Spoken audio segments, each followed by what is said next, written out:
Hi hello friends, வாங்க இன்றைக்கி நாம் சிம்பிள் அரோமா சமையலில் லேசி சிக்கன் எப்படி செய்கிறதுன்னு பார்க்கலாம்.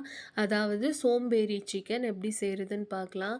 குக் பண்ணுறதுக்கு கஷ்டமாக இருக்கிற டைமில் நம்ம இந்த மாதிரி சிக்கன் கிரேவி ட்ரை பண்ணலாம். சாப்பிட்றதுக்கு ரொம்ப டேஸ்டியாக இருக்கும், அதே டைமில் செய்கிறதுக்கு ரொம்ப ரொம்ப ஈஸியாக இருக்கும். இப்போது இந்த சிக்கன் கிரேவி எப்படி செய்கிறதுன்னு பார்க்கலாம் வாங்க. இந்த கிரேவியை நான் இன்றைக்கி கரண்ட் குக்கரில் செய்கிறேன். கரண்ட் குக்கரோட பவுலில் வெங்காயம், கொத்தமல்லி, கருவேப்பிலை, பச்சை மிளகா சேர்த்துக்கலாம். அது கூடவே நறுக்கின 2 தக்காளி சேர்த்துக்கலாம். இப்போது இதில் தேவையான அளவு இஞ்சி பூண்டு பேஸ்ட்டு சேர்த்துக்கலாம். அது கூடவே கொஞ்சமாக சால்ட் சேர்த்து நல்லா மிக்ஸ் பண்ணிக்கலாம். இப்போது கொஞ்சம் மசாலாஸ் எல்லாம் சேர்த்துக்கலாம். மிளகாத்தூள், தனியாத்தூள், கரம் மசாலா, சீரகத்தூள் சேர்த்துட்டு இப்போ இதில் நம்ம சிக்கனை சேர்த்து நல்லா மிக்ஸ் பண்ணிக்கலாம்.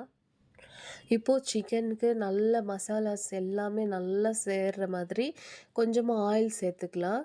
ஆயில் சேர்த்தோம்னா தான் இது நல்லா மசாலா எல்லாமே நல்லா மிக்ஸ் ஆகும், சிக்கனுக்கு இதாகும். அது கூடவே பட்டர் இருந்தால் கொஞ்சமாக சேர்த்துக்கோங்க. கரண்டிலேயோ இல்லை கை வச்சியோ நல்லா மிக்ஸ் பண்ணிக்கலாம். அப்போ தான் நல்லா மசாலாஸ் எல்லாமே சிக்கனுக்கு நல்லா பிடிக்கும், டேஸ்ட்டும் ரொம்ப நல்லாயிருக்கும். பாருங்கள், இந்த மாதிரி நல்லா மிக்ஸ் பண்ணிக்கலாம். சிக்கனை மிக்ஸ் பண்ணிவிட்டு அது கூடவே நான் கொஞ்சமாக பெப்பர் பவுடர் சேர்த்துக்கிறேன்.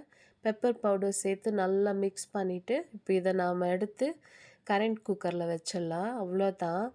பாருங்கள், இந்த மாதிரி மிக்ஸ் பண்ணி விட்டுட்டு இப்போ இதை நாம் கரண்ட் குக்கரில் வச்சுட்டு ஸ்விட்ச் ஆன் பண்ணிட்டோம்னா சிக்கன் ரெடி ஆகிடுச்சு. மத்தியில் ஒரு முறை நாம் மிக்ஸ் பண்ணி விட்டோம்னாவே போதும். இது கூட நம்ம உக்காந்துட்டு அது எதுவுமே செய்ய தேவையில்லை. நல்லா ஈஸியாக சிக்கன் கிரேவி ரெடி ஆகிடும். சப்பாத்தி கூட சாப்பிட்றதுக்கு அவ்வளோ நல்லாயிருக்கும். பாருங்கள், மத்தியில் இப்போ நான் ஒரு முறை மட்டும்தான் மிக்ஸ் பண்ணி விட்டுருக்கேன். ஒரு முறை மட்டும்தான் நான் மிக்ஸ் பண்ணேன். அவ்வளோதான்.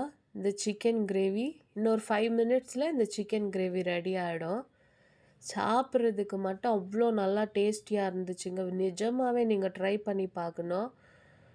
கண்டிப்பாக ட்ரை பண்ணி பாருங்கள். அவ்வளோதான், சோம்பேறி சிக்கன் கிரேவி ரெடி ஆகிடுச்சு.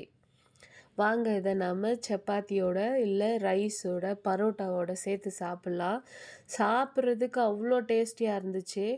நிஜமாகவே மிஸ் பண்ணாமல் இதை வீட்டில் ட்ரை பண்ணி பாருங்கள். நிஜமாக நீங்கள் எனக்கு தேங்க்ஸ் சொல்லுவீங்க. அவ்வளோ நல்லா டேஸ்டியாக இருந்துச்சு இந்த சோம்பேறி சிக்கன் கிரேவி. கண்டிப்பாக வீட்டில் ட்ரை பண்ணி பாருங்கள். தேங்க்யூ ஃபார் வாட்சிங்.